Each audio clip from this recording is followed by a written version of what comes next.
Hey guys, I'm trying not to freeze. I'm trying to do these videos. Alright. Lost superfoods. Once again. Making boiled butter, ghee, or clarified butter. Now, if you go to Off Grid with Doug and Stacy, she has quite a few videos on making ghee. I still have yet to do it. Do you remember when the medical establishment told us that eating butter was killing us? How many years did you subscribe to a low-fat or no-fat diet based off these recommendations? Maybe you even bought the trans-fat-laden butter alternatives that turned out to be much worse for you than any natural fats ever could be. We've been eating butter for a long time. While you might think of the blonde girl churning butter by hand, it was part of the human diet thousands of years prior to that. The first butters came from Africa and would have been sheep or goat milk based. It would have likely been a bit fermented as well due to the temperature and lack of refrigeration. The milk would be sealed in a goat skin and hung on a tripod. Using the tripod, the goat skin container and the milk within would be rocked back and forth until the butter fat was separated from the buttermilk. Of course, one of the biggest problems with making butter is that it spoils without refrigeration. So over time, societies have figured out a way to make butter last much longer. What is butter really? Butter is an emulsification. In fact, it's probably the oldest emulsification that man created. Another popular emulsification is salad dressing. Things like balsamic vinaigrette and Caesar dressing are an emulsification of oil and other ingredients that are whipped together in a way that settles the fat globules throughout a liquid that would not normally mix with them. It is the oil and vinegar union that makes salad dressing both rich and tangy. Butter is also an emulsification using the milk proteins. This emulsification is what makes heavy whipping cream go from pourable to hard in the fridge. How to make butter with a mason jar and a marble. I didn't need a marble. I've just put the cream in a mason jar and just shook it until, yeah. While you could go to the store and buy a couple pounds of butter to boil, knowing how to make it is a much better idea. We could be moving into an age where our astounding convenience is no more. And yeah, we definitely are. Fill a mason jar about one third of the way with heavy whipping cream. Drop in a single clean marble. I don't need that. You stand a chance of breaking your jar for one. I'm gonna have to get some heavy whipping cream.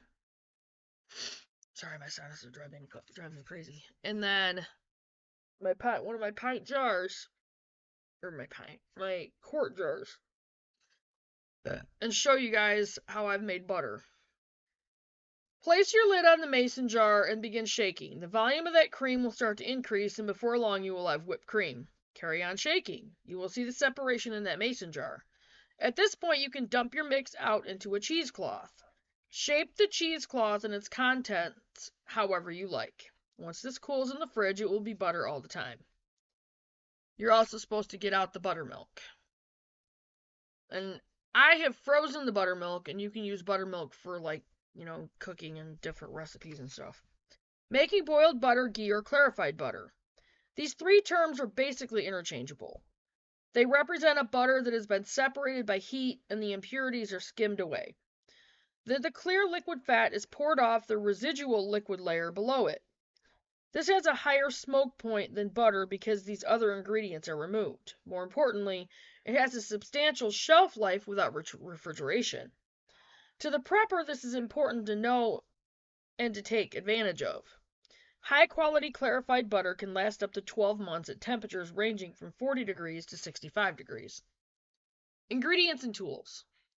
Tall pot or sauce pot, the taller and thinner the better. Wide pots make skimming and separating the boiled butter much harder. 2 pounds of butter. Method. While we are not actually going to boil the butter, we are going to destroy the emulsification that creates butter. All that churning and shaking can be disrupted by heat, and you can break the butter down back into its base of elements. There is really no set amount of butter you need to clarify it. The more you use, the easier it is. It might be nearly impossible to clarify butter if you have one stick. It's just harder to separate. Slowly heat all the butter at once in your tall sauce pot or pan. Heat it over a low to medium-low heat. After about 5 minutes, you are going to see the butter begin to separate. After about 10 minutes, you're going to have hot butter that is completely separated. You're going to have a white skin that is over the top of your butter. You want to skim that out. That's what they're talking about. Use a ladle and just skim the whites off the top. These are milk solids. Next, you're going to pour off the golden clarified butter. Clarified butter. They typed it twice. However, you must be careful. Lurking below that golden boiled butter, you are going to find a layer of water and proteins in a white milky layer. That stuff you don't want. Pour off as much of the golden stuff as you can and then try and skim the rest of the milky layer. This pure golden clarified butter is what you can store in a mason jar for months, and that's ghee. And I'm planning on making it, and when I do, I will do a video, I promise. Using your boiled butter.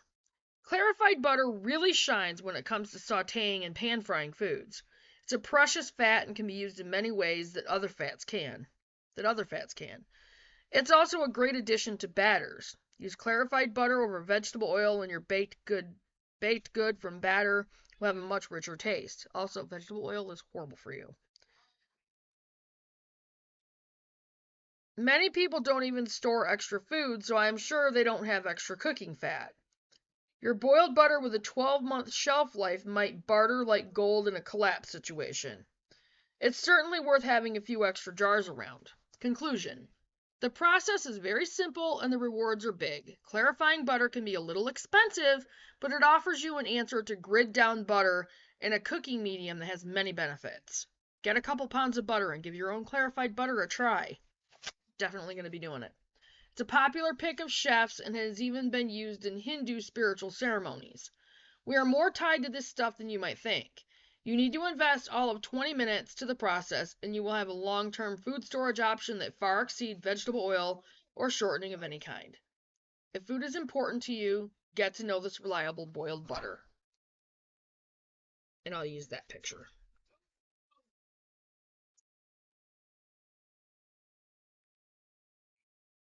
So that's it for making ghee. And I did it again. I closed my book before I was done with the video. Alright, so I'll go ahead and get this up there, and I will see you guys in the next video. Bye, guys. Make sure you take the time to like and share the videos. Watch the videos. Please watch the videos. Go back and watch them all. Some of them are kind of weird, silly. I didn't know what I was doing when I first started doing my channel. But I do have some good gardening videos. I have some videos showing our baby chicks when we got them. We don't have chickens right now. I will again this summer. For sure. Yeah. Anyway, but go back and watch the videos. Like and share the videos. I don't care if they're old, just share them anyway. And I will see you guys in the next video. Bye, guys.